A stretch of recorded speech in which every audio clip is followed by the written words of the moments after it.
Welcome. Hello, hello. Happy Wednesday to you all. I'm here, Coach Aki. This is Coach Galen with me today. So excited for you Happy guys to be Wednesday. here. Happy Wednesday. And what a special topic today.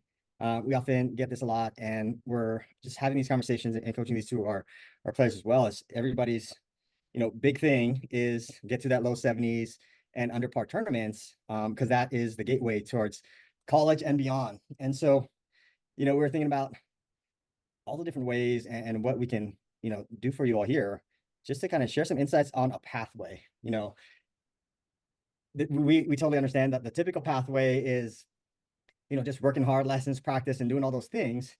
And, while definitely necessary, and it works for some, the big question is always like, why would it work for some? And why not for others? And there's a seeking of consistency, and yet the process of getting there is very inconsistent. So, as we dive in for today, it's me. We want to share with you guys some strategies and a path, for you guys as players, if your kids are here or the players online here, and for parents of like, what do you actually do if you wanted to? Maybe you can shoot low 70s, under par 60s already, and you want to get there more consistently, right? Because maybe there's a big separation in the scoring differential, and maybe you're already under par. Maybe you want to take it to double digit under par. Like, it's all the same things. And so, as we dive into this today, like, here's what it's not, right? This is not going to be, some motivational thing that makes you feel good. This is going to give you guys some step-by-steps and like frameworks to really break things down, maybe a different way, not maybe, but a different way how to think, how to process different things, and something that you can pull from this that will be tangible that you can implement right away. Right. And I'll, hand it to you again for a second, your thoughts as we dive in here. Yeah, I mean, I talk to parents every single day, and as Coach Aki mentioned, I think the seeing the list, I think I'm familiar with some of you already. The themes that Coach Aki mentioned are very consistent, right? The players that are coming in that are interested, you're golfing at an elite level. The capability, the talent, the skills are there, and there's this level of frustration and even just, I would say, confusion as to why is it not coming all together, right? And most people point to, hey, it's got to be in the mental side, and of course yes, there are definitely things on the mental side, and we help in that space. But I'm excited to actually dive in here today to give you folks some things that, like Aki said, are a little bit more tangible. They are big picture strategic to put you guys on a path, but to be able to give things that actually start closing the gap, and add value for you guys. So this is in webinar format, but as we have a chat available, if you guys have any questions, do type in the chat and share the questions as we're going live here into this conversation and this training, because this is meant to really serve you guys and give you guys the value in our time together today. Thank you, Gavin. So, for just as an, incentive for you guys to hang out, we totally get and hold on, I understand your time is valuable. And so we're going to keep this inside the 45-minute mark. And for those who stay to the end, we're going to gift you guys something that, as just an incentive to hang out and just be a part of this experience here for you guys all. So as we dive in, I'm going to share my screen here, and let's get rocking and rolling on path to, or just how to shoot consistent low 70s and under par tournaments. And so any questions that you guys have, just go ahead and type that in the chat, and we'll get to that at the end here. Got it. And we see some more, and we'll manage at the end. So again, any questions you guys, go ahead and type that in. We'll get that at the end. And so as we dive in, like consistent low 70 under par, the way you shoot scores, right? The current model is you go take some lessons, you practice hard, put in the hours, and you do all of those things. And hopefully one day, and hopefully in a week, a month, whatever that is, it's going to lead you to the destination. When we look at scores are just a baseline or a like flag that you're staking in the ground to cross over to get to the next big thing. So low 70s, under par tournaments, it's really to get to the next step, because that's what's required if college golf, or depending on level, but if you want high level college golf, like you got to get to these scores. Like there's no if, ands, or buts. Like if you want to play top tier D1, like low 70s, consistent low 70s under par tournaments. You want to get to any kind of professional golf or tour golf, I mean, then like 100% you got to get there. And so as we dive in, like I'm going to share with you first, the number one thing that would prevent you from getting there. And when we see it through this lens, and we'll create some context in here, oftentimes we're seeking the path of like, let me go do all these things. And we're missing the part that's going to prevent us from being there. And so, number one, as we dive in, the number one thing that will prevent is what we call living in current reality. What does that mean? Living in current reality? Because, when we look at current reality, everything we do, we can either be in current reality, like what is current? I'll define it. Current reality defined is the data and the facts as they are. The data, the facts as they are. So I want you to think, if you're a parent, if you're a player listening in, how many times do we tell ourselves that, man, I should never have done this. I never missed this putt. The truth, the current reality is like, we just missed it. I never shoot these scores. I never make a double. I never make these mistakes. I always do this until it happens. So we're always like, when we're not playing good, we're not in current reality. We are either in one of two places, which is going to be seeing things, one, better than they are, or two, worse than they are. Right? So when we're playing, if we're like, we miss a short putt, we're like, oh my gosh, my stroke's broken. I pump one out of bounds, or I hook one to the left. Oh, my swing's all messed up. Is that the reality? No, that's not the reality. That's seeing things worse than it is. Man, I'm playing so good, and I shot 63 today. I'm gonna shoot 63 tomorrow. Like, that's better than it is, because there's so many things that's going to go there. I'm hitting it really good. Let me start playing aggressive and fire at these flags. Better than it is. Oh my gosh, I just missed the green here, and I got to get up and down. I got to chip this thing in. Better than it is. Right? Because that's not how we think. So when we look at current reality, like the assessment, like these are all the things that would prevent you from actually shooting the number, because this will alter your state. This will alter your decision making. This will alter everything that comes up, and will get you to perform less than what you believe is you're capable of doing. Right? Current reality, again, seeing things as they are. So if you come off the course and you shot, maybe you're under par player, and you see yourself, I shot 75, and that's horrible. Oh my gosh, like, I don't play like that. That's horrible. That is seeing things better than it is. Because the truth is, like, you shot 75, right? Or maybe you shoot 80. Like, how'd you do? Well, and it would go down the list of excuses and the reasons why we shot the score. Right? So being in current reality requires that you have an immense amount of power and certainty.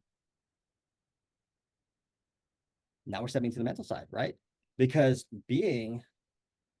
having a power and certainty, that means you can accept things for what it is. So when somebody says, how'd you do?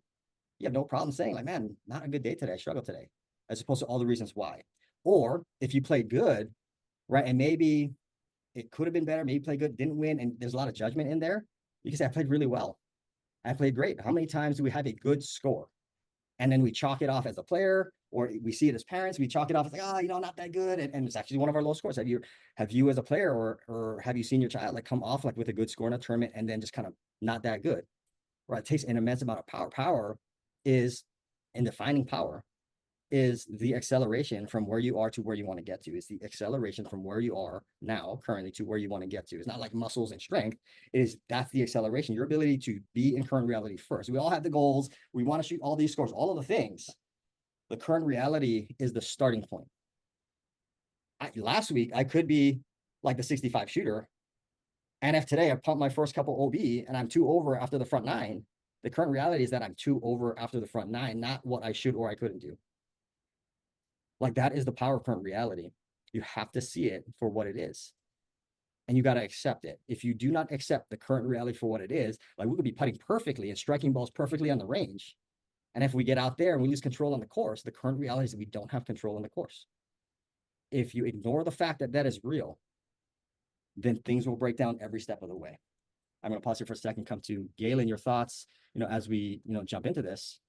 Yeah, I think this is a really simple concept, but the power in the depth of when you really understand current reality. I think one of the examples, and I hear this all the time with parents, like, kids have high expectations. They expect to be perfect. They're beating themselves up. All of the stories that they have and where they think they are, all of that ties to living in current reality. So an example might be, if your child is a junior golfer, if I'm capable of shooting in the 60s, in the mid 60s, but in tournaments I'm still shooting from anywhere from mid 60s, high 60s, all the way up to high 70s, low 80s, and I can explain all the reasons why, because I had a blow pull or a bad tournament.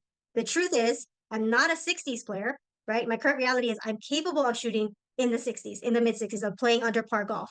And my current reality is that I'm still a player that shoots in the 70s and 80s in tournaments. So that range of breadth of when Aki's saying we must accept the current reality, starting at that basis, that there's reasons as to why we can all explain the bad shots, the mental lapses, the lack of focus, all the things, but that is the current reality of the scores, of the challenges, of everything going on. If we can understand that and start there, then massive change becomes possible, because now the mental piece starts to ease a little bit, because it's not about beating yourself up about I'm not perfect. People are, because you can shoot in the 60s, because you can shoot 69 or 65, the ability to actually, the skill set to actually shoot that consistently is not the same. It's an exponentially higher skill set. So the expectation of where you are in your current reality versus what you are measuring yourself against, I hear it every single day when I speak to parents and junior golfers inside of our programs and outside of our programs, where they are beating themselves up because they do not live in current reality. Thank you, Galen. So here's what it looks like, right? So the simplest form to go to the score that you want is we start with current reality here. If our current reality, let's just say my current reality of where my scoring is 75. There is a promised land that we want to get to.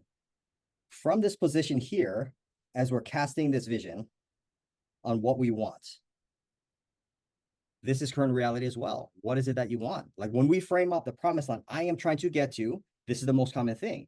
I'm trying to get to 72, right? If it's multi-day, hey, it's 150 plus 6. I want to get to 144, which is even par, right? And we're casting this vision, and it's like, well, is that the promised land? I'm trying to get there first, but it's not the destination. Current reality is just say what you want. For great players that are already shooting at 70s, they will always say something worse than what it really is. So after you get to 72, after you get to 69, then what? Well, then I want to get to like 65, right? And if you do it for one day, then what's after that? Well, then I want to see if I can shoot under par for 2 days. Cool. What's the under par? Oh, like 3, 4 under par. Like, which is it? 3 or 4? Oh, 4. So when you get to 4, then what do you really want to get to? Well, I want to go win the, AJGA. I want to win the US and the junior am. Cool. What's it going to take to win that? Well, I guess I got to shoot like 15 under. That's what it is. Can you get to 15 under? Can you just say it? That's current reality, not hiding. How many times are we hiding behind things that we truly want, and we're shooting for things that don't matter?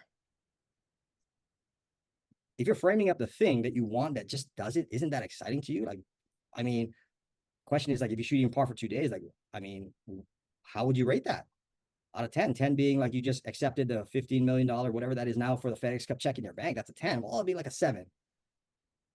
Got it. Can you see why you have not reached it? Current reality is to just say the thing that you want. I want to go win. What does it take to win? This is what it takes to win. Now we have a clear path to where we want to get to. 72, even par, is just flags that you just pass and stakes in the ground that you pass. So you pass it because it's required, not because you're trying to get there. I want to get to 15 under. That is why now it requires immense power and certainty to declare that. What gets in the way? We're in current reality. What is really getting in the way of you saying, I just want to shoot 15 under? Now it goes into maybe confidence, mental game, mindset, self-judgment. Can I really do that? What are other people going to say? It sounds kind of foolish. All of those things. Like if you want to get to the tour, man, say you want to get to the tour. Every person on tour said at one point, I want to get to the tour. They didn't say like, well, let's see how it goes first. Like that's hiding. That's not current reality, because what we really feel is I want to get to the darn tour. I want to get to the D1. I want to go play for the Stanford, the UCLA, the Texas, whatever that is. Right? Not let's see how it goes first. Right? The game is exponential. And as we're starting here, like spending a little bit more time here, because man, this is the most common challenge that is not seen. Pause, Aki. There's a question in the chat. Are you saying that the number one prevention is not accepting the current reality? That is the number one prevention, is not accepting or not seeing the current reality. Because if the current reality is 75, but we think we're a 70 player, because all the things that happens that I can't shoot 7 and do it so often, but I typically shoot 75, but I think I'm a 70 player, like you can work on the wrong things. It is the starting point that matters most. And from that starting point, casting out what is the current reality of the things that you want. This is the number one thing. There's not a, I don't want to say a tour player. There's probably lots of tour players that kind of make it there, but there's not a thriving tour player that doesn't see themselves for what it is. That they actually accept the fact that the results are the results. From there, you can move on. But that is what it looks like in current reality. Can you add one distinction, Aki? So just to clarify, when Aki's talking about current reality, which includes what is that future vision that I want? Where is my future? Is it 72? Is it 70? Is it 65? Why that matters is because if it's not actually what you truly want, what truly lights you up, what gets you fired up to be like a 10, I'm a 10 out of 10 for this. The problem with that is it's not going to be as important to you, and other things that are more important will get in the way. And the only way to get from where you are in your current reality to where it is, your promised land that you want to go, is to close the gap by doing the things that are required. And there's no shortcut to the things that are required.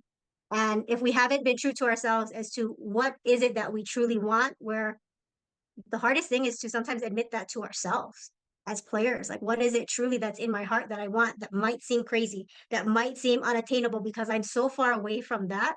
Am I willing to put that on the table and now see what the gap is so that I can fill in the pieces to be able to close it, to be able to get the power, the certainty, the commitment to know, yes, I want to get there and I'm willing to do what it takes, because it will take everything you've got and more to go close these gaps, to play in D1 college, to play college at any level, to play at a professional level, to achieve the goals that you want, golf or not golf, right? Thank you, Galen. So here's the current reality. When we think it this way, like once we get the game board in place, then it's playing the game. When we're not in current reality, like we're just fooling ourselves, right? I'm going to show you an example. Like if 72, if 72 equals a 7 out of 10, this is what Galen is referring to.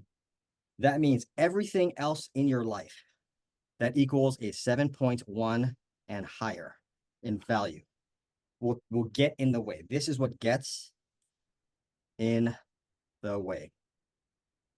Period. Anything rated higher than a 7, an 8, a 9, a 10 is going to come in the way, and it's going to show up as excuses and stories and reasons why. Right? Like that's what it is. So if it really was a 10 out of 10, then there's nothing that gets in the way. And we become resourceful as opposed to have all these reasons why something has happened and why we couldn't do it and couldn't get it in time. And these things make us feel good about the reason why we're not achieving it. When we feel good about not achieving it, we never get it because it never is that important. If the goal is like, I really want 15 under, 72 is on the way. And now 72 as a process aspect becomes a 10 out of 10. When the destination is 72, 7 out of 10. When I got to cross 72 because it's on the way, then it's a 10 out of 10. If I want to get to the tour and D1 top tier is on the way to the tour, then that D1 is 10 out of 10. If I secretly want tour and to be the best in the world and I put the destination, let me go get to D1 first. Now it's all of a sudden like 7, 8, or 9 out of 10, which means things that are more important will get in the way. And that will be excuses, stories, and reasons why. And that's what will show up. So current reality here is a big one. Just to give you examples, shows up in duplication. So we think duplication, this is better than it is. We think duplication equals easy. So if I can do this, let's just do it again. So I can shoot 3 under for 9 holes. Therefore, I can shoot under par for 18 holes. That is far from the truth, because the aspect of duplication is exponential. It's exponential growth because there are exponentially more people that can break par for 9 holes than can shoot under par for 18 holes. I can shoot under par for 18 holes. So let me just do it again for 2 days. So if I go 69 and like 77, I'm not supposed to shoot 77 because I can shoot 69. That is seeing things better than it is. The truth is, to duplicate 69, to duplicate 2 under par, like think about -3, and you shoot anything else under par. And you go for 36 holes, and that equals minus, let's say -3 for 36 holes. If you shoot 69, 75, even par, like what is the difference in a 36-hole tournament? It's a massive difference between 36 and even par. Let's just say you go 69, 77. Now you're a +2. This is a exponential difference. You times that by 3 rounds, maybe you're playing 54 holes. You don't even play any better the next day. You just move this over to go -3 for 54 holes. And now this goes to +5. Like this over 54 holes is huge. Right? It's like saying the tour player that just shot 63 today, let's just go do it again tomorrow. So we can go 18 under into the weekend. Like this just doesn't happen. Happens sometimes, like occasionally. But if you're 18 under going into the weekend, it's like, well, let's just do it again and go, 27 under into Sunday. Like maybe once or twice it's happened, but not normal, like the unicorns. But it's like saying, well, I'm here already. Let's shoot it again because I can do that. So let's go 36 under for 54 holes or 72 holes. Like that's the power of duplication. Duplication is what every master is trying to get to. Can I just duplicate a little bit more? That separates the person missing the cut on tour from making the cut. That's separating the guy that's making the cut from being in the top 10, just the duplication of one other thing. It's like saying, you can make a birdie in a round. It took you forever to figure out how to make a birdie, hit a good drive, tee shot, make the thing in, and saying now you can go shoot under par. It's like not even in the same universe. So when we look at duplication, like it's not easy. Thank you, Galen. Duplication is hard. So to think that I just got to do it again, let me just tell myself some great thoughts and some positive things, and that's going to get me to duplicate, that is just insanity. Right? So as we move into the second piece here. Can I add one thing before you move in there? Yeah. Just in the space of mental game and mindset and all of the things. What Aki just shared there about duplication and understanding like what is current reality, that's one of the biggest contributors to when we're beating ourselves up and what are we expecting? What's the bar that we're holding ourselves to where we think we're at? If we think we're at a level that we're not, and that's the measure, and now I didn't hit that measure, hence all the negative self-talk, the self-blame, just the judgment, all of the things, the internal war that goes on inside of our heads for thinking that we should be something and at a level where we're not at yet. And that's the cause, as I speak to junior golfer after junior golfer, where really understanding the curve of mastery and where you're at, it's not about being perfect. It's understanding about where are we in that curve? What is your current reality? And based on where I'm at, how do I then close the gap? But if we can understand this piece and understand it well, it eases so much on the mental side because now it's perspective. And now I know where I'm at to get to the next level. What must I do? And can I do that with grace? Can I do that with compassion? And just understanding where I am. Thank you, Galen. And here are some of the things, right? Just as we go into the next one, the things to look at, right? We talk about duplication here. The things that look like that tricks us is when we start to use language like I'm close. Right? Like that's crazy. Like people can be close for decades. Ask tour players that never actually win. They're close for a decade. They got the skills. They can hit just as good as the other guy. Like how close are you really? Close is really far. So if we say I'm close, every time you step to that next level, it's exponentially harder. Right? So to look at Scotty Scheffler and say he's the next Tiger Woods would be a ridiculous statement because Scotty Scheffler's got to play like this for the next 20 years, or at least the next 10 years. Like we don't even know if it's possible. Is he performing like a Tiger or like maybe in components like better than in a snippet? Of course. Scotty Scheffler's an amazing golfer. But to say he'll win 15 majors or 18 majors would be a crazy statement because it's exponential for even him to win the next major. Just ask Rory, who's trying to win his next one for the last 10 years or whatever it was. Rory's #2 golfer in the world for how many years? To get that next one is exponential. He's close, but how close is he really? Accepting the current reality that I'm not as close as I think I am. Let me go attain the skill sets to go win. That's what's going to get you to the next level. That is current reality.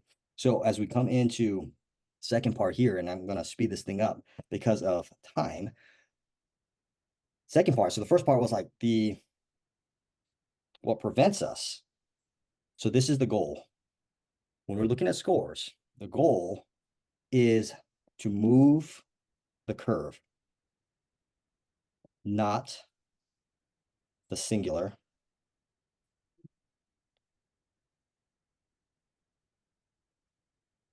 Number. What does that mean?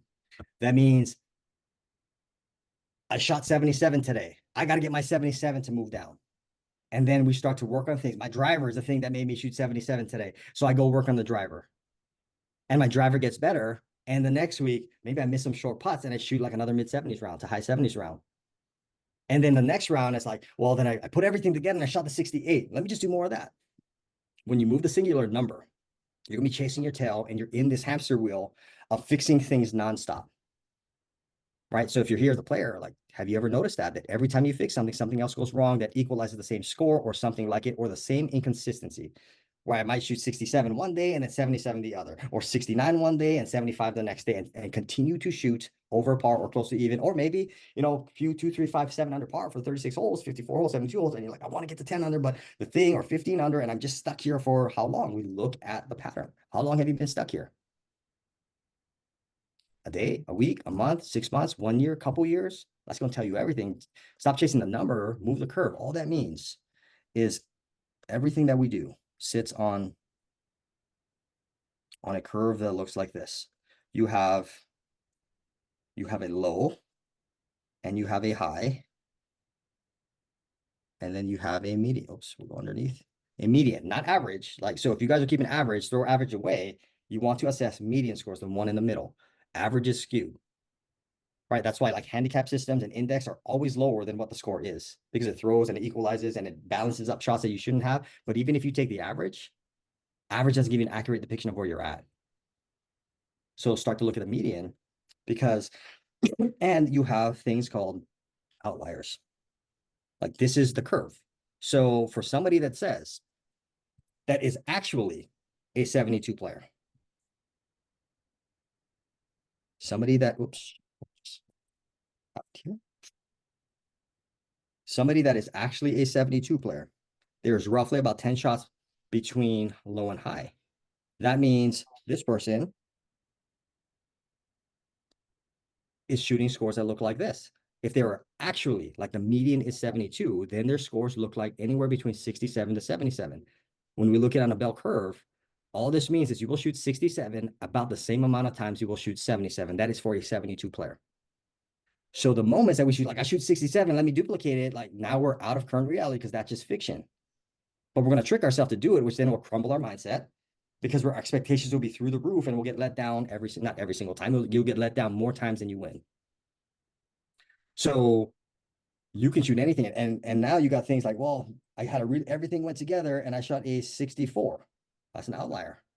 Like, if you look like this and you map all your scores out, like, and you get that one score that's like 64, let me do that again, out of current reality again, like, understand that's an outlier. Just like the one day that I might shoot 80, that's an outlier. When we can start to assess what are the outliers, what's on my scoring curve, it gives me specific things that I need to train, not practice, but train. Because the goal is to move the curve. So what would you have to do to move the curve this way? That means your curve starts to shift like this. That means here, if you want to be a 67 shooter, that means your high rounds are 72 and the low side of the curve, 62. So if you know you can shoot low and you say, well, I want to get to 67, you're not moving a singular number, you're moving the entire darn curve. Because you got to get out there where every single time you tee it up, you have an opportunity to shoot 62. Everything on this side of the curve here are things that are going right. Everything on this side of the curve here are things that are going wrong. So when we shoot a 67, it is an equal balance of a few things not going our way and a few things going our way, hence 67. And the days that, like, man, the bounces didn't go my way, it didn't make the putts that I normally would make, maybe I hit a penalty here and there, those are days you shoot 72 where it feels like nothing went your way. So when you look at skill sets, when things don't go your way and you want to be a 67 player, all that means is when things don't go your way, you probably shoot 72. Like, it feels like a horrible round where nothing went my way, that's 72. Now, who fits this category? Scotty Scheffler. Things don't go his way, he's shooting 72. It is rare that he shoots above 72. He's probably like at 71, things not going his way. You might have junior golfers and college players and other players that you see, like, they slap it around, they don't look like they're playing very good, but yet they don't go above a certain number. It's because their skills won't allow them to go. If your skills allow you to go above a certain number, that means current reality means your skills hasn't developed as much. Mindset aside, or even mindset included, Tiger Woods can be freaked out and he still won't shank a golf ball at the level that somebody else would. He might. He could be freaked out, handshaking, and he won't, like, stub a chip at the level that all the other people might stub a chip. right? He could be negative, and he'll still hit better shots than other people playing their best. Like that's level of skill sets. That's mastery to what level. So when you start to look at what in my game is missing for me to move the curve, now we frame up the big like things that make it crash down. You're not chasing the singular things. So here is the one strategy around this. You are always looking for a big domino. What is a big domino that if I solve moves my curve and puts me in big domino equals greater opportunity? What is that big domino? I'll give you an example. We had a client that came in as a junior in high school, and they're probably shooting like higher 70s to low 80s. It's not that they couldn't, that's just where they were in tournaments. For them, they just didn't have enough opportunities to score. Right? They could shoot low scores and they could get it to a certain place, but at the end of the day, for them, they just didn't hit not enough greens. They were hitting about 8 to 9 on average, right? Like typically 8 to 9. On good days, 11, 12 plus. Those days could be under par. Bad days might be 6 to 7. These would be closer to 80. Like that's what it looks like. Big domino, hit more greens. Then you're looking at if this is the domino here, then what is going to allow me more greens? Like this is how you frame it up. I'm giving you like strategy of like, how do you find it? There's only two things that's going to ever make you hit a green is one, tee shots, or two, approach. Like there's no mindset that goes anywhere inside of this. It's tangible. I got to put myself in opportunity on the tee, which means I got to be a reasonable distance shot to the green. If I am that, then it's my approach shots. If I'm in the trees, I'm getting penalties, I'm like blocked, then it's tee shots. Like there's no like work on it all. Let me get myself so my approach shots is the thing. Right. And for this person, the isolated domino was tee shots. So it's getting clear on what that tee shot needs to look like. Where's the opportunity for them and work only on that. That doesn't mean forget about your game, but that's the domino that drives. This person, inside of a few months, figured out the tee shots, worked with their coach, understood what it actually looks like, where it needs to go, how to repeat it, to give them opportunity to get on average 13 greens, which means a bad day would be 9 to 10, on a good day 17, 16 to 17 plus. Like that's what it looks like. From that movement, like you're just not shooting the same scores. That means what we put in for time, the return on our time comes back and it automatically makes you better. It's impossible to get worse when you move the domino. So when you look at, so in a matter of a few months, they started shooting under par, right? Like less than 90 days. Some people think this is crazy, but it's about how you train, not how much time you put in, right? Inside of a full year or just under a year, like broke records, shot 62, under par on multi-day tournaments, won a ton, got it, and ended up getting from no offer to a full ride. Why? Because they move scores. They move the entire curve. Like now this person, when they don't play well, they're shooting a couple over multi-day tournaments. When they're playing well, they're shooting not yet at double digit, but close to double digit under par. Like that's what the curve looks like when you move. You have to move it one domino at a time. So, as we start to look at this, like this is the game, like move the curve, find the domino. And that will give you the access on what you're actually putting to work. This movement here, this is about training.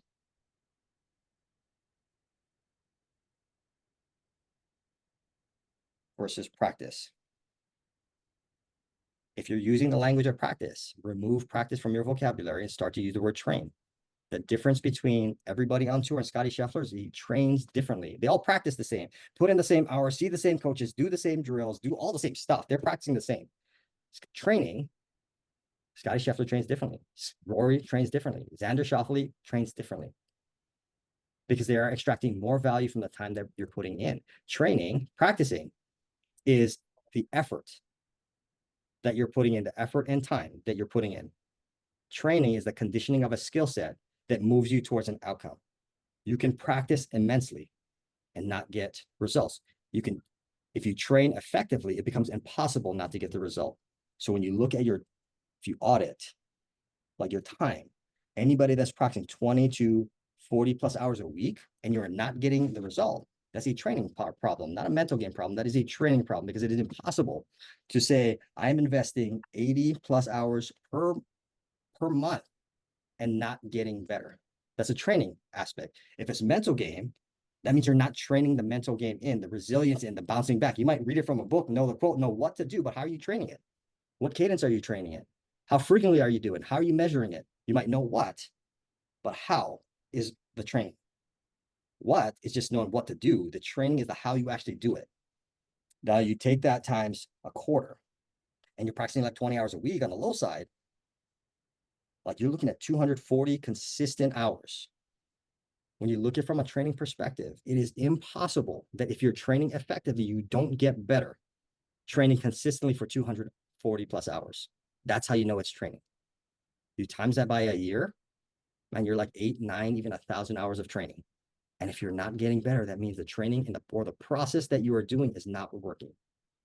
Now it goes back to what prevents us, our ability to see this is not working is current reality.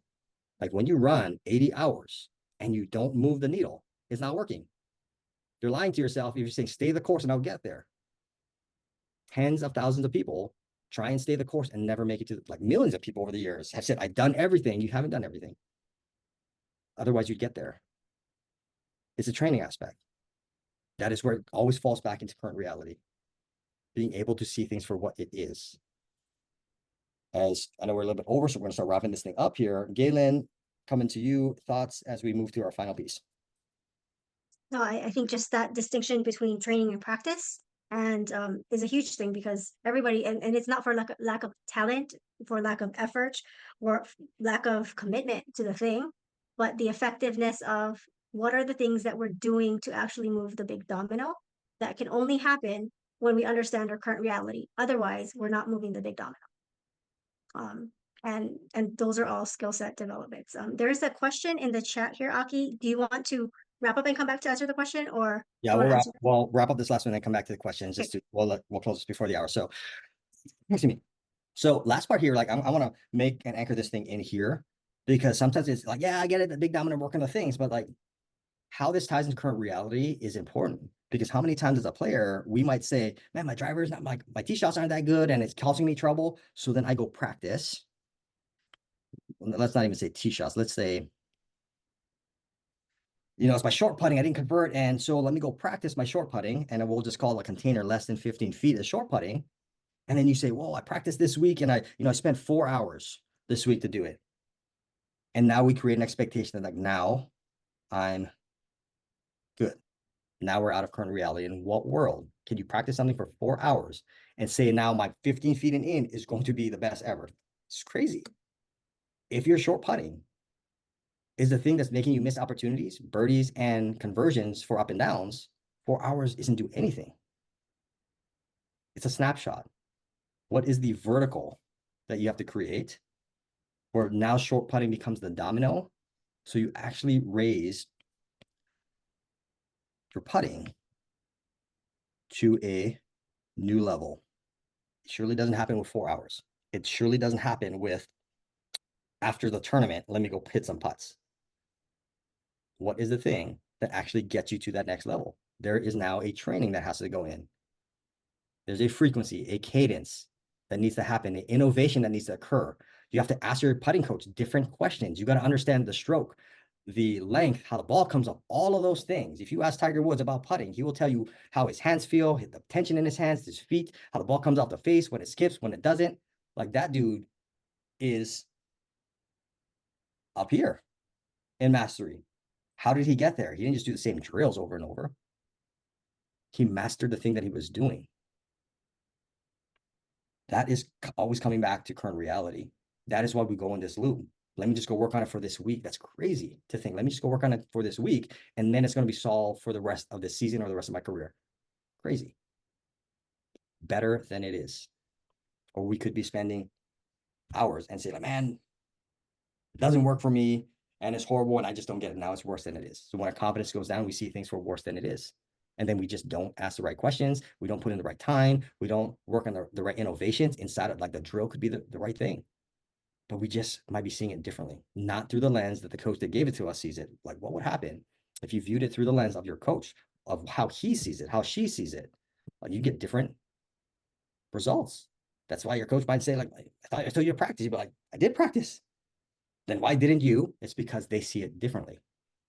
Their level of mastery is higher. That's why they're the coach. They get you to see, they see things that you don't. Right. And final, as we wrap this thing up, number 3, this is how you win long term. So we might have the current reality frame that frames everything up. We're going to have a process on how to move the curve and how do you stay in the long term, because you're going to get up and downs. There's only 2 things you ever measure to stay inside ever, right? And this is positive versus negative vibrational energy. Positive versus negative vibrational energy. It is not the positive versus negative words or actions. It is energy. So when players come in, they're like, man, I'm so even keel and I keep my external things. Like, I don't care. Like, nobody cares like what you look like.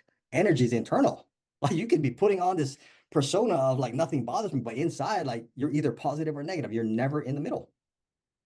And if you're working so hard to keep this external thing, then you are in a negative vibrational state.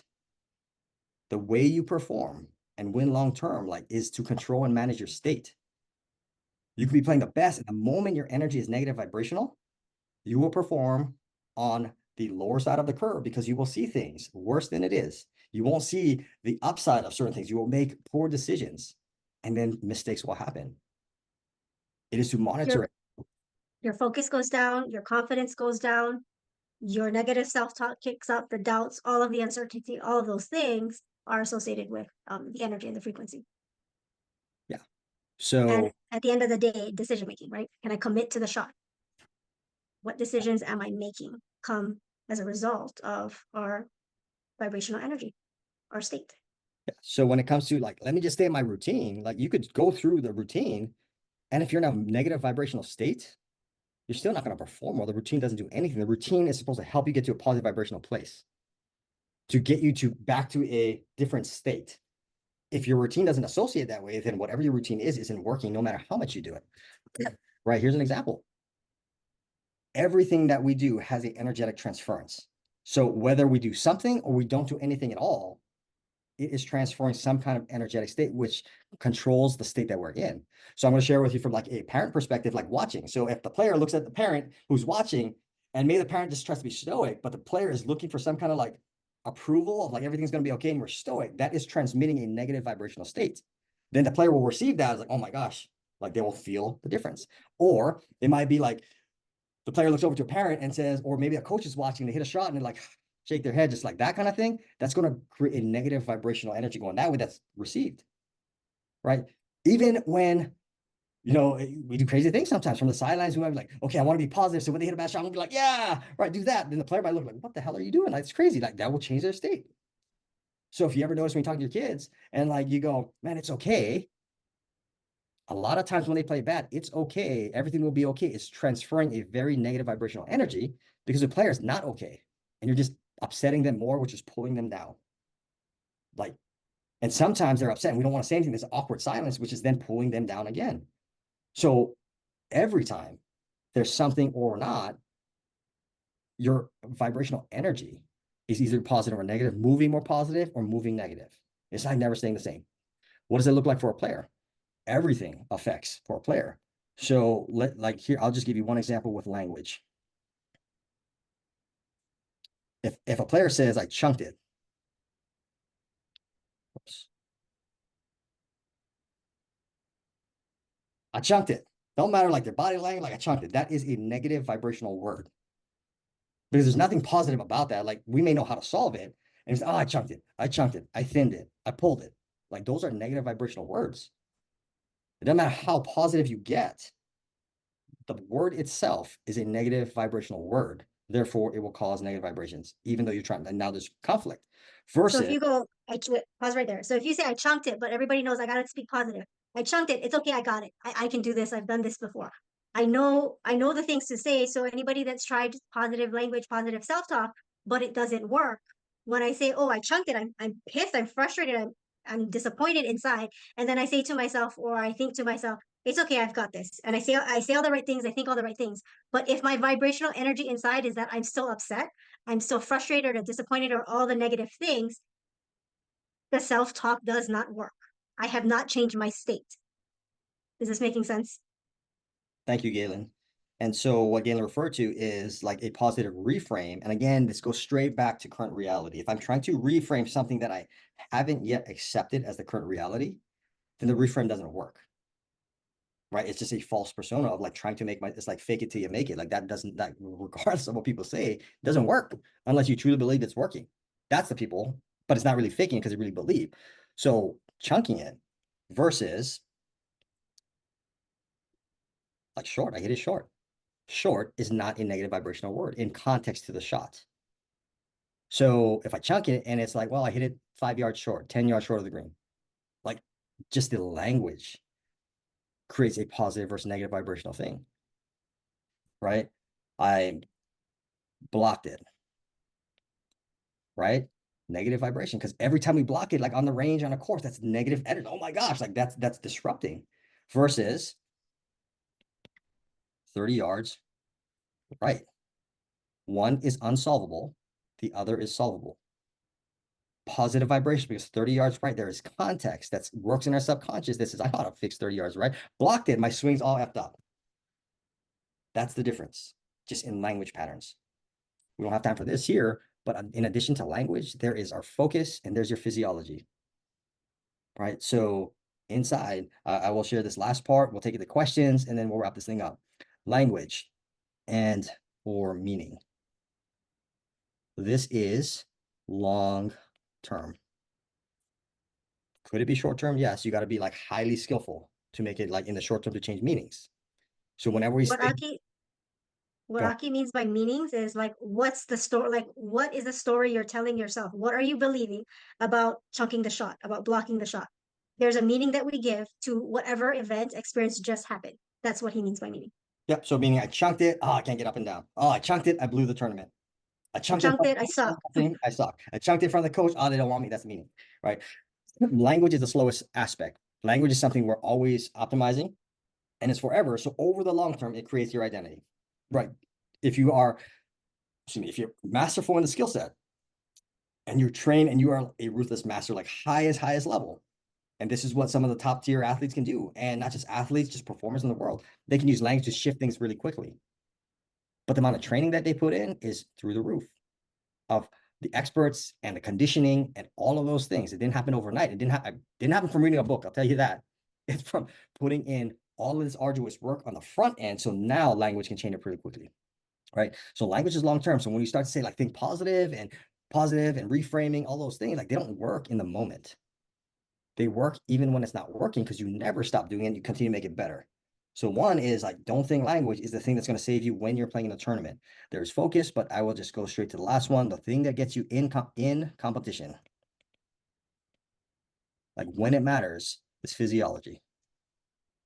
Like that is getting into your body. What do you see football players and but they're getting in their body. When you get into your body, right? You're trying to produce like endorphins. When you produce that thing in your body, endorphins, it makes you think clearer. It makes you think that you can do things. It brings your confidence up.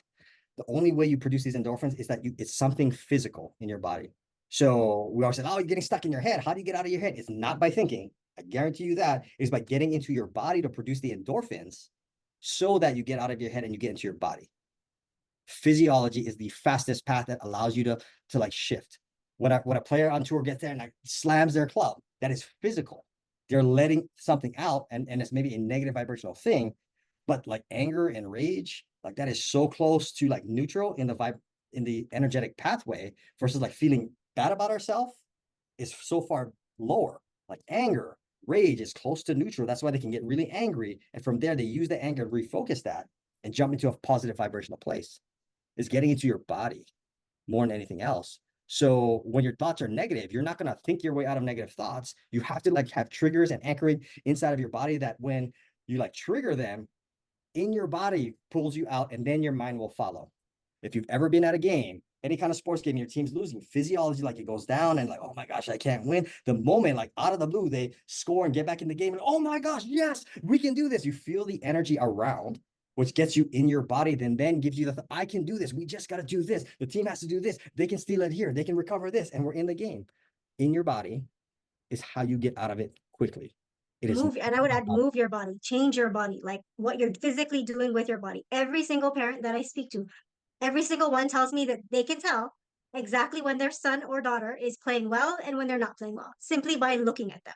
That is what we're talking about, body language, physiology. What are they doing with their body? There is a physiology to when you are playing your top off. There's a physiology when you are going down the rabbit hole. And as Aki said, the quickest way to change your state is to shift your physiology.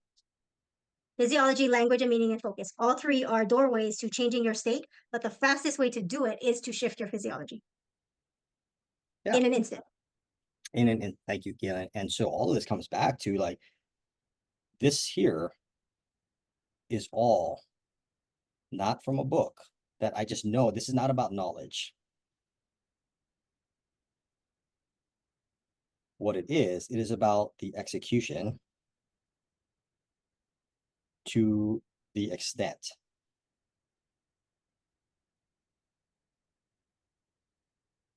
The execution to the extent of what I know. Every great golfer will know and can hit the shots that all the best tour players can do, but to what extent can they do it? Every person will know how to like get positive, but to what extent?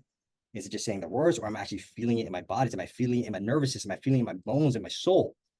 That's different. When Scotty Scheffler talks about his faith, you can tell he feels it in his body and it shifts his whole physiology versus somebody that's like, I just pray.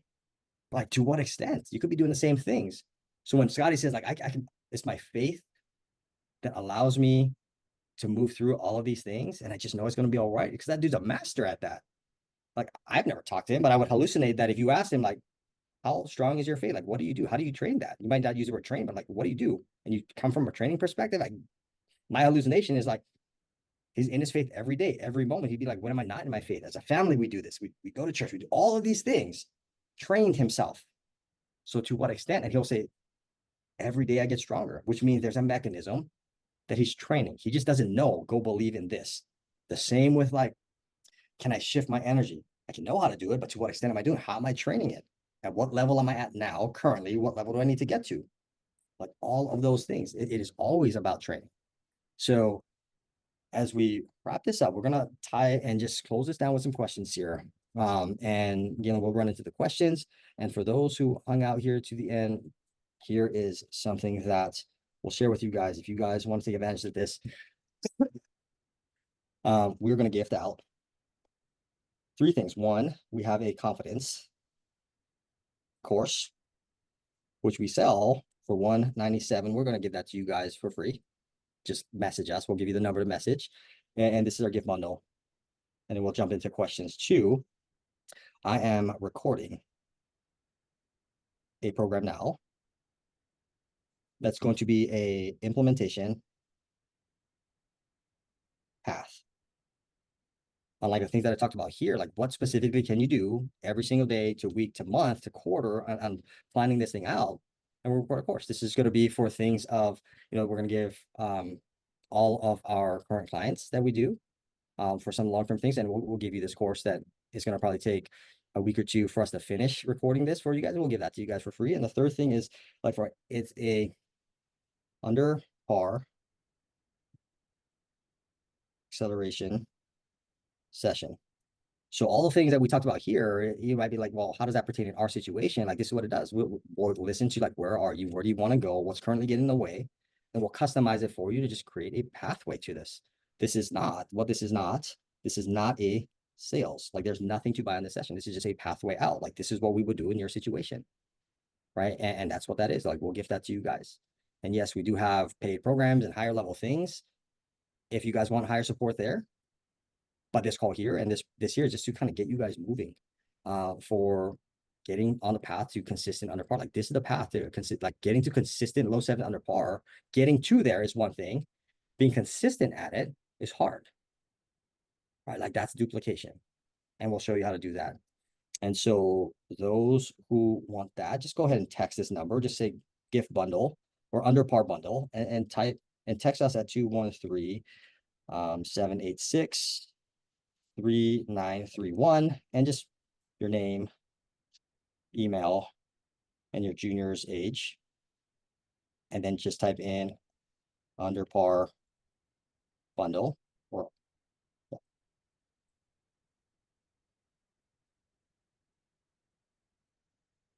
and then we'll make sure we get that to you guys just so we know like you're getting it from here and let us know. So we'll spend a couple minutes here just to dive into some questions. Galen, you want to bring those questions up? Yeah. I'm looking So at my one person just asked, how do we get access to this great content? By content, are you referring to this specific training here or all the things that Aki was saying there?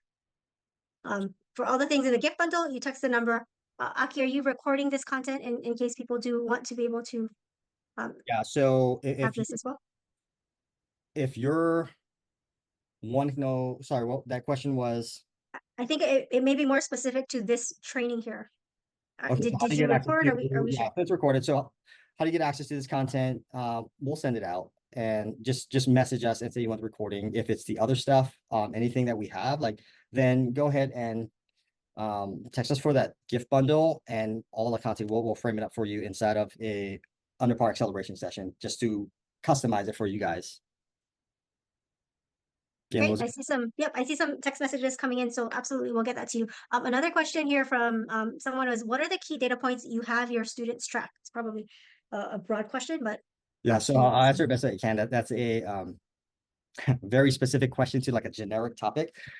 And so the key data points, it's going to depend on where you're at. So here are some, if it's on scoring alone, then key data points you're going to find through things like shots gained. And there's tracking mechanisms out there already just on stats. So you want to be crystal clear on what the current reality, not a feel like I'm playing good. You want to know like in tournaments versus in practice, like what does my game look like? And the simplest one that's used all over the place now is strokes gained. So in relation to strokes gained versus tour versus like college, wherever it's measuring it, like where's my skill set at? Like that's one. Metrics when you're preparing for tournaments is is one is do an audit is how you find out the metrics. Like what is it that you know what's missing and what's missing. So if it's tournament preparation, then again, I'm gonna give you as much as I can just in the context here. So I'm gonna take that as like how do you prepare for tournaments as well. So with tournaments, you got to know where's the turn, what's the date of the tournament, what the name of the tournament is, what course you're playing, what time of the year it is, when is the tee times, morning or evening. Like you got to know all of those things. You got to know what the course looks like. You got to know how your game fits inside the course that you're playing. Those are all key things. Data points around the game itself, like you just got to know um, what your skill sets are, how far that you hit it, what the variations of your shots look like, so you can create predictability. And now, depending on the person, it can get really overwhelming. So, depending on where that person is at, you're not going to say, like, here's Tiger stuff. Let me go implement that because that's overwhelming. You're going to go into, like, if that's the standard to play like Tiger, where am I at? And what is the thing that I just need to implement? What's that big domino aspect, right? That I can start putting in place. So, you're taking one thing at a time and you're creating habits and systems around it. And That so, is really key, one thing at a time, so as not to overwhelm. Because the thing that will have everyone fail, have you fail, is I learned all these 10 different things. Everything is amazing. Let me go implement them all at once. Automatic fail. You'll get overwhelmed, inundated, and not be able to do it to the level that you need to do it. So, like anything, it's pick the one thing, pick the one or two things that let's start here first and build the foundation. And now we start adding and adding and adding. This is mastery. yeah. So, anything that here's how you find out like anything that you are guessing is going to be wrong. So if you're guessing it, like, I think this wrong, just ask the person that knows. So if it's around the skill sets, ask your swing coach. If it's around the short game, like what's the proximity around the hole that I got to be to convert, ask your short game coach. So you're not stumbling, not going like, well, I think I'd hit here. Is like, what's the conversion rate? Where do I have to get to? How close do I got to hit it? So you just know what you're training for. So ask it, it's always find the who to give you the how, right? So in that aspect, in the mental aspect of it, Galen had mentioned the three things that you measure is going to be our language, it's going to be our focus, and it's going to be our physiology. Like we just talked about that end. So in the peak performance state, those are three big metrics: my language and meaning, my focus, and my physiology. Right. And so those are a few things there. Galen, was there any more? There's one question here. Should we talk to our juniors about how we should show up on the course? And what if they get nervous with us there in the gallery? So great question. I'd say that's a very popular question. And so I would say set agreements in advance so you're not blindsiding your kids out there. So short term, everything set agreements of so you're removing expectations. So agreements are specific time frame. It has to be co-created, so they have to agree to whatever the thing that you want to do. So co-created, it has to be specific, meaning if you're talking about like how you show up and what you can and cannot say, like you're being specific on things that you can and cannot say, things that might disrupt them or might not, inside of that, so it's clear and it's got to be doable. So if it's something that sounds good but it's like not doable for the skill set, right, then it's not going to work. So it's got to be doable. It would be like my daughter's 7 years old. We might watch a video on YouTube saying like this is how to change a tire. She might understand like do the branch, but it's not doable for her. So as much as co-created and know specifically what to do, she's just not able to do it, right, at 7 years old. So it's whatever the thing is, it has to be doable. And that's how you set the agreements. Now, when they get nervous with you in the gallery, then that is something you confront. So maybe not initially like you're going to do it, but in the long term, if they're nervous with you in the gallery, then confront means to move through without avoidance. So whenever I say confront, that's not a bad thing. That's a powerful thing. Move through without avoidance. Because if they get nervous with you in the gallery, then they have no chance when like in later when coaches and other people are just like if they're uncomfortable with somebody that's related to them, that loves them and cares for them and supports them, then when somebody doesn't, then more judgment, more things will come up. So I would confront that right away and create an agreement and pathway that allows you to be there.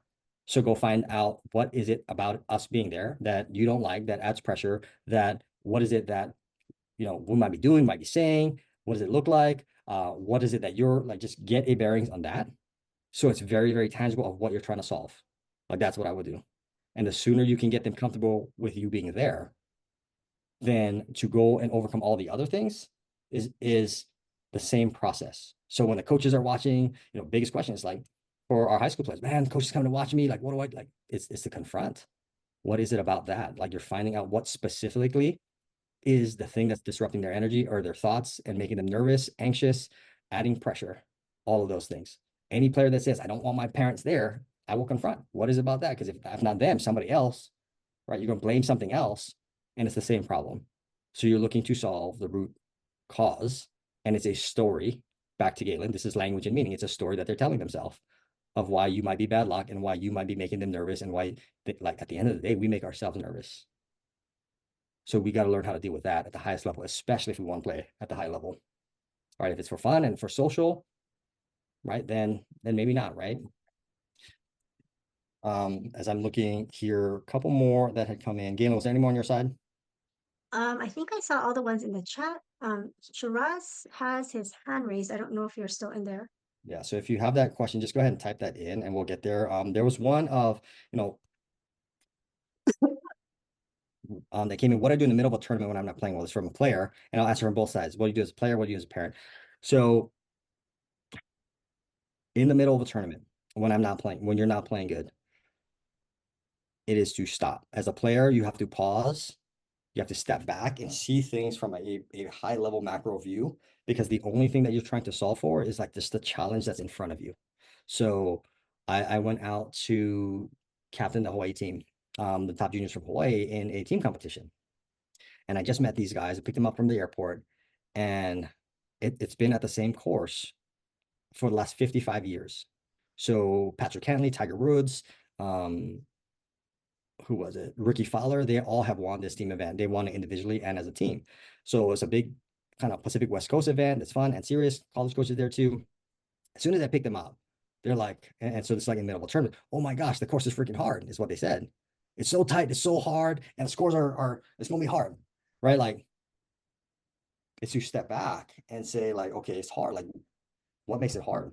And you start to figure out what is the thing that makes it hard. Like you're trying to get clear on the very next step. So it becomes a solvable step. So in this case, what made it hard, it was narrow fairways.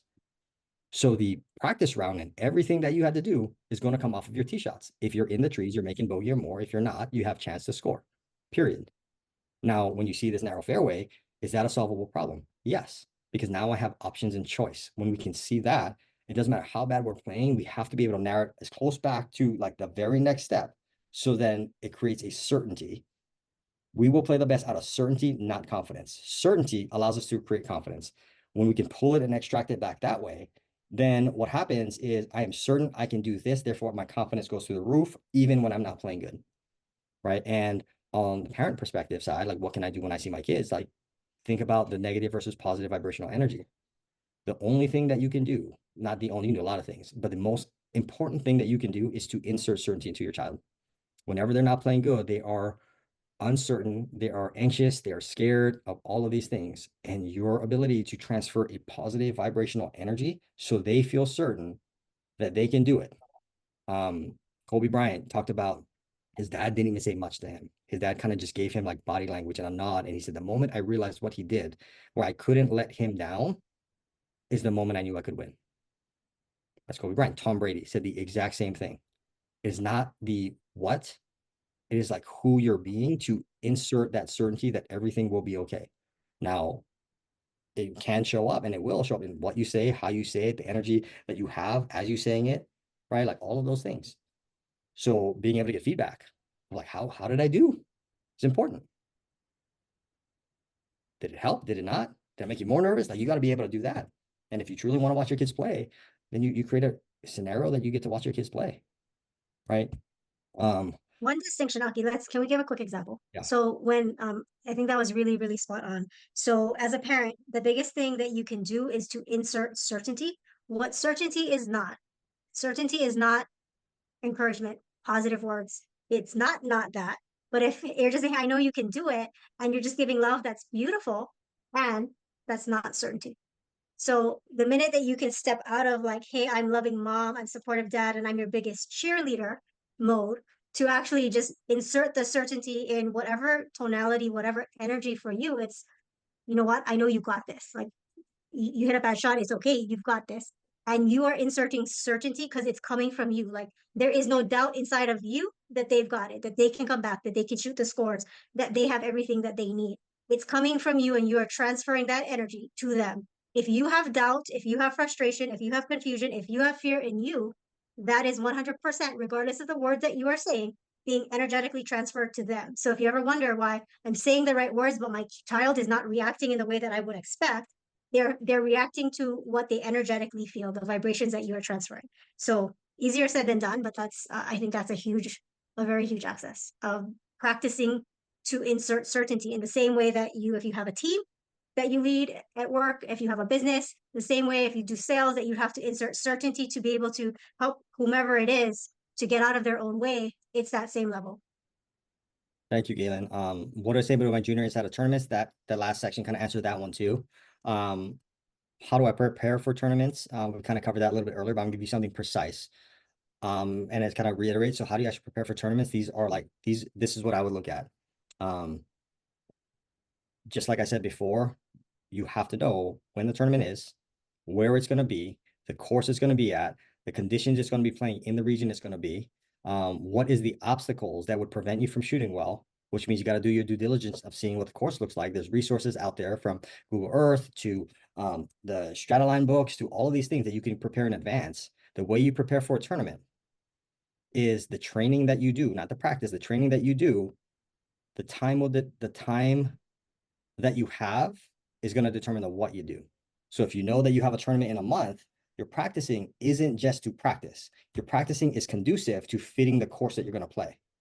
So that's why doing the same drills over and over, hitting the same shots doesn't work when you start to play these bigger events. So when you know it in advance, then you have to know where you're playing. Just like any of the tour guys, when they play the majors, they're working on their game to fit the course. They're not just working on their game in general. So now, if you have a month between or 2 months between an event, then you might be scheduling like 1-day events to prepare. And you do the same. If it's a 1-day event, you're practicing to get your game to fit the course. then to fit the course. Then you look at those things, the due diligence of mapping the course out, like the practice is doing that work and getting your game to adjust. And if you have a week in between, like you have 7 days, you have to know what part of your game is working, what is not working, what do you adjust, what's the quickest thing that will keep you certain and predictable when you play. So you go in with certainty. So when you play, like when you have a struggling round, that it is actually the best round you can put together given the circumstance. So if you have like 1 day before, still, I would spend that 1 day most of the time understanding, well, how my game fits into the place I'm going to play tomorrow. And whatever time I have left, I would invest that time, even if it's 30 minutes or an hour for the day. I would spend more of my time doing the due diligence and less of the time with the actual execution, because I have to frame up how I'm going to play. There is not many things that will change in 1 to 2 days skill wise. So it's better to understand where my skill set is and how I'm going to play it than to go try and like panic and go hit a bunch of balls right before because I came back from a trip from one tournament to the next. It's like that's how you prepare for tournaments. You figure out what you need to go play the course, and with the time that you have, what can you do? The longer you have, the more you can build a skill. The shorter you have, the less skill you'll build. The skill that we're talking about is decision making, shot selection, management on the greens, and then your certainty to go play. Right. And so that's how I do it. As I'm looking here, final question before we wrap this thing up is, where'd that go? This must come from a player. Like, how do you take it deeper when you are playing well? So common question 2 is like, when I'm playing good, how do I score lower? There's two ways to prepare for that. Number one is how you trained before. So whenever you want to take it deeper when you're playing well, going deeper or lower is breaking a threshold. So the training aspect is, how frequently am I breaking thresholds off of the golf course in my practice, in practice rounds? If your practice rounds are just like normal and you shoot good scores, let's say I shoot like 68 in practice and it's no big deal, you're not breaking thresholds. So when you get to a component in the tournament, like, oh my gosh, like it's hard here, you got to break through a threshold, you're not trained to do it. So you're going to blow up. So even in practice, there's always a differential between practice and play because there's a comfort level. Once it's comfortable, you have to push yourself through a threshold to make it uncomfortable. So if you're, a lot of players that come in, like if they're shooting a 60, like 68, the threshold they got to break every time is like, well, go shoot 62. Now all of a sudden you practice differently. Somebody shoots like, it's like use the 10-shot differential is what I like to use. Whatever you're at, 10 shots left, you're shooting 69, 59. When you see 59, all of a sudden, like there are key things that has to go right to have the opportunity to shoot 59. Let's say somebody comes in, oh, I can get it to, 65 now. Cool. What would you have to do to get to 55? Like it's just a number. When you start to break down the number, then you start to see what you actually have to do to break through the threshold. That's the training side. Inside the tournament, when you're there, you're going to get pushback. How do I go low when I'm playing well? You got to be able to pull yourself back into the present and find out what is the constraint that is in front of me. So your ability to solve the problem. What is the true problem? Well, I want to make sure I protect my score and don't lose it. Well, cool. How do I not lose it? Right? What does that mean? Well, then I got to get we might hear get back into the present. You actually have to pull yourself into the present. So when you pull yourself into the present, then, which means one shot at a time, as easy as it is, or easier said than done, to do one shot at a time is hard. Like if it was easy, tour players wouldn't say, I lost my focus, and they would actually play better. Better players can keep it one shot at a time. So it is here's more tactical, follow your focus and then pull it back into the present. So like, oh my gosh, I don't want to lose it. And if I don't want to lose it, what do I have to do? Like we pace first and then we pull it back in. I don't want to lose it means, well, that means I got to go tee shot. Now I can move beyond that's current reality. I'm accepting the fact that I feel nervous. Now I don't want to lose it. And then, but I really want to make birdie. Cool. So then I got to get my tee shot out here and looks like this. So what do I need to do there? Then we narrow the focus down to the next step. When you see the next step, it is very difficult not to be present. So the skill set when you're on the course is to chunk it down to the very next step. The moment you have the next step might even be like, I got to just go there and pull my club out of my bag and decide what club that is. It's hard not to focus when you know that's the next step. Now that I have the club in my hand, now what? Oh, I'm nervous. You pace again, you come back, and then you say like, I want to go here. And then this is the shape I got to hit. This is what I have to do. And then it starts to chunk down, and all of a sudden you're present. Being present is a byproduct of what you do. It is not just saying, I'm going to be present and you're present. It is not about being confident and you're present. It's not about focusing more and you're present. Focus and present is a byproduct of the steps that you're taking and how clear you are with the next step. Like that's what it And looks can like. I add one piece? The thing that we talked about, the three levers, what we call it, this triad, right? Physiology is the baseline of it all. Because if you don't have that physiology, it's very hard to focus and pull yourself back into the present when you are in a physiology of I'm depressed, I'm pissed, and you're looking down and everything and the world is falling apart. So that physiology is the foundation of everything that helps you snap everything together in a very efficient way. And when you don't have it, it makes all the other things exponentially harder to do. Got it. Awesome. Thank you, Galen. Any final things? I think that's everything, and we are complete for the day. Galen, anything left on your side? No, I think that was it. Awesome. Well, thank you guys for being here. It is our pleasure to teach you guys and just share a little bit of, how to just next steps in getting your kids to, or if your players like getting to that low 70s and under par consistent tournaments. As close as it is, like it is always about training to get to that next step, whether that's mental, whether it's physical, whether it's skill sets. Just think training, and you have to have a training protocol in order to take whatever knowledge you have to turn it into a high level execution of results. Period. Galen, as we close, final. Final. I will bring it just back to the two things that you said in the beginning, right? The biggest thing you can do is just understand your current reality as that first step. And from that place, it's finding what is that big domino. Tactically, there's all the other things that we said, but if you don't implement those first two, then the tactical things will get lost.